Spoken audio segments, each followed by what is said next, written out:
Smart contracts represents the next step in the progression of blockchains, from a financial transaction system to an all-purpose tool. So what is a smart contract? Smart contracts are just like traditional contracts, but they self-execute. You can think of the smart contract as a vending machine. You put $5, the soda costs $3, so I'm going to give you $2 back and the soda you selected. It's verifying the performance on one hand, it's observing that somebody did their payments or they're part of the deal, and then on the other hand, it's automating a performance, it's dispensing the goods. Those are the two basic things smart contracts can do. They verify somebody's performance and they automate performance. Just like how the vending machine revolutionized certain consumer industries like Pepsi by cutting off the third party, that is the person that sells you the drink, which in turn increases the price of the drink, smart contracts will revolutionize the way we do business. It's faster and cheaper. A smart contract isn't smart. It's actually a piece of code on the blockchain that just functions as designed with if and then model. Let's say Bob wants to sell John a product or a service. Bob and John don't know each other and live on different continents. Instead of relying on third party like Amazon that would take a cut in the deal, Bob and John can use a smart contract. If John receives the product, then Bob receives the money. If not, then John gets his money back. So there are three requirements to smart contracts. 1. An agreement, which is evident. 2. A trusted piece of code. There is a smart contract. The fact that smart contracts are on the blockchain makes it trusted. It's immutable and anybody can see it. If you want to learn more about that in details, you're welcome to watch my video on the blockchain. 3. A system that will tell the smart contracts what happened. Since the smart contracts is on the blockchain and the transactions happens in the real world, the system that bridges the two worlds is called Oracle. The concept of the Oracle is a little bit complicated and will require its own video. For now, let's just say that an Oracle is another piece of code that provides smart contracts with information from the real world. Oracles are very interesting, but what's even more interesting is the agreements. You can basically tie the agreement to almost anything, weather, stock prices, behavior of financial systems and individuals, etc. Let's see some examples. But before I start, I should state that some of the examples are gonna sound extreme and outside the box. But who wants to think inside the box anyways? Bob wants to buy a car from John, but he cannot afford the full price. Instead of taking a loan from the bank, Bob and John use a smart contract. The agreement would be that Bob pays John $500 every month until the car is paid off. Bob and John can write a smart contract that stipulates a sum of $500 would be wired from Bob to John every month. If that doesn't happen, then the startup interrupt device gets activated by the Oracle. A startup interrupt device is a device that is connected to the engine. So basically, if Bob fails to wire money to John, as the agreement says, the car will turn off. And in the near future, we can expect the car to self-drive back to John.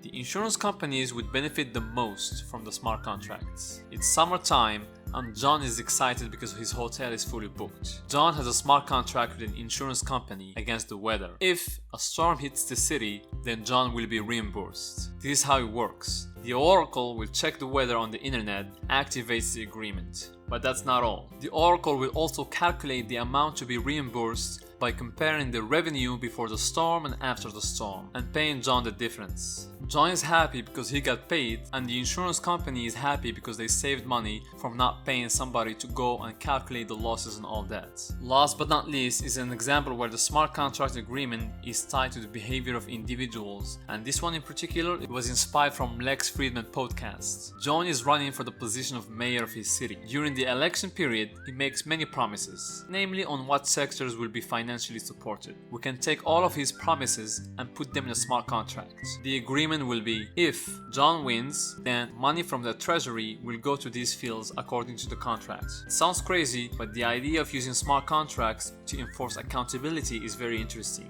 There is one problem with this. Things and situations of the city could change, which will require new plans and funding to different fields. It's actually one of the major flaws of smart contracts. That is, they execute no matter what.